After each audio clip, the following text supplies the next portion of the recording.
All right, let's go ahead and get started. So I just want to give a quick introduction. We have our parents for SY here. Myself, Brianna Savoy. I'm the special education instructor here at Kiowa County.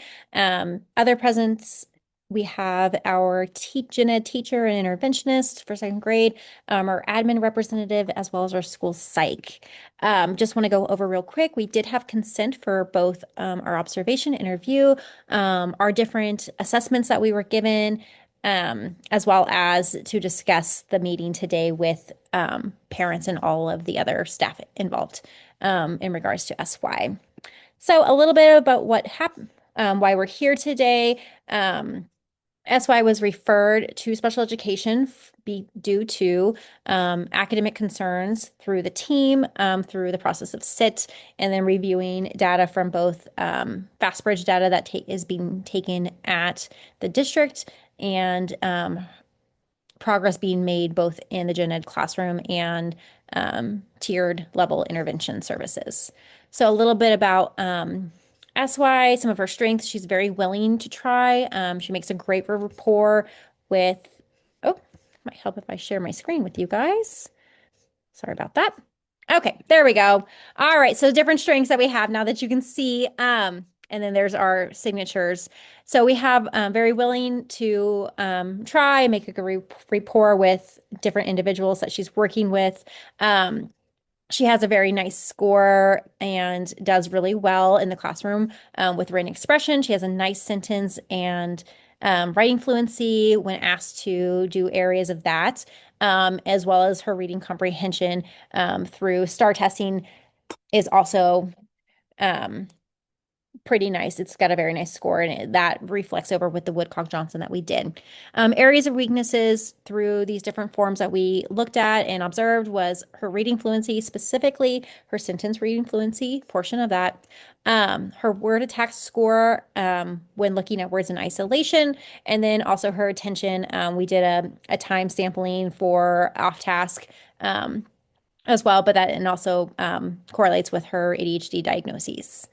So, meeting here today, we wanted to review. We gave, with consent, a Woodcock Johnson. So that's a assessment achievement for areas of reading, writing, and math, as well as how well a person understands and uses spoken language in an everyday situation. And then when we look at our Bell score, so that's the graph that you see here on the screen. What we consider a normal range is anywhere from that we want to see at her grade level, which is second grade, so or her age, which is 5 years, 8 months, is anywhere from 90 to 110. So she has some really nice scores. You can see some green on there that's been marked on a couple of different data plots. And then we have a couple areas that we marked in the low average range as well, that were areas of concern for SY. So when we gave this, we gave various different subtests for her. Um, Going through and examining it a little bit, we assessed her oral expression, her listening expression, basic reading skills, reading comprehension, and reading fluency for SY. We evaluated the results from the test, and then it showed that an average range in listening comprehension with a nice standard score of 98, which puts her in the 45th, 44th percentile. I'm sorry about that. Her oral expression was very high and nice. She had a standard score of 110. Grade, we look at also taking that standard score and putting it with a grade equivalency.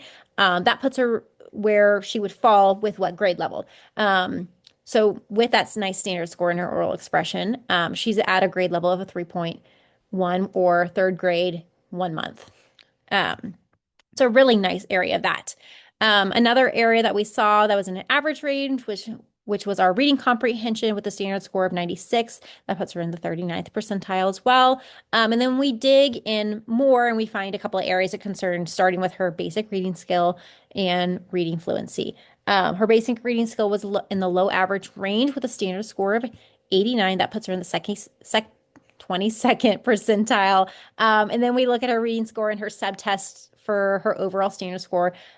This puts her in the 82nd percentile with sentence reading fluency, bringing her score down as she was in the 8th percentile part. So, when we look at how that standard score and percentile works over with that grade equivalency, we can see that it's impacting her reading because her basic reading skills are a first grade, beginning of first grade level, as well as the reading fluency is at a beginning of kindergarten level. So, shows an area that we have an area of concern that we would like to address. And so how we're going to look at doing that with taking the data that we've put in and what we know that are her strengths and weaknesses, we went ahead and focused on one area of concern, which was her reading fluency because it is so low. So we went ahead and administered some different CBMs with her, one of them being her passage reading fluency, where she was given a timed reading passage at her instructional level. And we timed it for 1 minute and marked where she ended and then how many words she got wrong. So you can see through the days that we had a baseline score of 27, which is what words she read correctly, out of so many that she didn't. And it projects that. So we see a couple different trending lines in terms of interventions and then where we were projecting her to go at. So looking at between both of the graphs that go with this, we're seeing a positive increase. Now, she did have a drop on day 4, but went ahead and continued with the trend in a nice fashion. Now, it's not as high as or steep as what we would have liked to seen from day 3 to day 6. However, we know there's an intervention that the intervention is working, and ultimately we'll continue to work towards increasing that reading fluency because we can see that the trend is increasing and she's making gains with it. If we also look at between the red and the blue lines, where the red lines is what she read correctly, the blue line is what the total number of words. As we look at day 5 and 6, even day 4, ultimately, she is reading words. She's reading more words and missing less. So that gap between both of those are closing, which is nice to see that she's reading with more accuracy than anything. So how we're going to support that is by doing a couple different short-term and long-term goals. So her short-term goals is that we would like to see for her is that she'll be able to decode and read grade level words with 78% accuracy to show demonstrating that she's improving her phonemic skills and her word attack strategy and the word attack strategies that she's been learning. We'd also like to see her continue to improve on her written expression, taking what she's learning and decoding and being able to apply that to her sentences, both with correct capitalization and punctuations with less grammatical errors, because she's able to decode more accurately. And then some long-term goals that we would like also for her to be able to achieve is by ultimately increasing that reading passage so that we can still see she's making a trend upwards. So taking her from the 25th percentile to reading to at least 70 words correct per minute and continue to progress monitoring on that. And the other part of that is also increasing her reading comprehension with the short passages that she's reading. So we'll be testing both of them at the same time. She'll do her CBM first, and then we'll continue to read through the passage, and then we'll be given some different literal and inferential questions in regards to what she has read to see how much she's reading accurately. Okay. Are there any questions in regards to either of those? No? Okay. Perfect. So how can we help with that? I'll go ahead and stop sharing real quick.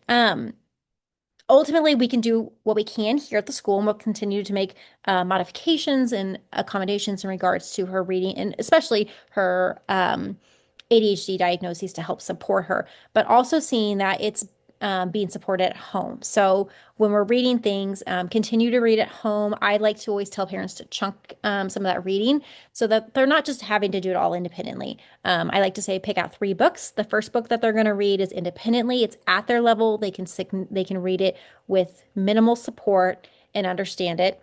So minimal support and and limited frustration with it. The second one would be one that you're going to read with them. It's going to be harder. It's not going to be fully out of their capability, but they will need more support from a parent to help with that. And then the third book will be one that is just for fun. It's just something that they like to listen to, and that may be you just reading it and they talking about it and they may not be able to read it, but like they can still talk about the pictures and you can still ask questions, comprehension questions for what she's listening to as you read. So those are all great things that help support her at home, as well as continuing um, the basic of repetitive of increasing her language, increasing her decoding strategies, reading words, second grade level words in isolation. So that's just like ultimately a flashcard style. That's repetitive. It doesn't have to, you don't have to do it for very long. A good 1 to 5 minutes of repetition with those second grade level words just to make sure they're sticks so she can identify them with more accuracy, um, will really help support SY as she continues throughout second grade, and especially helping her support her goals. Um, are there any questions with either of those or any of the reports? No? Okay. If you do have any questions, as we, come to a close to this meeting, feel free to message me. You're more than welcome to give us a ring, and we are happy to set up another meeting to discuss more if we see something that's different, or an intervention that's not working, and we would like to discuss as a team. You're more than happy to reach out and call a meeting. Again, I appreciate everybody for being here today. So thank you. Bye-bye.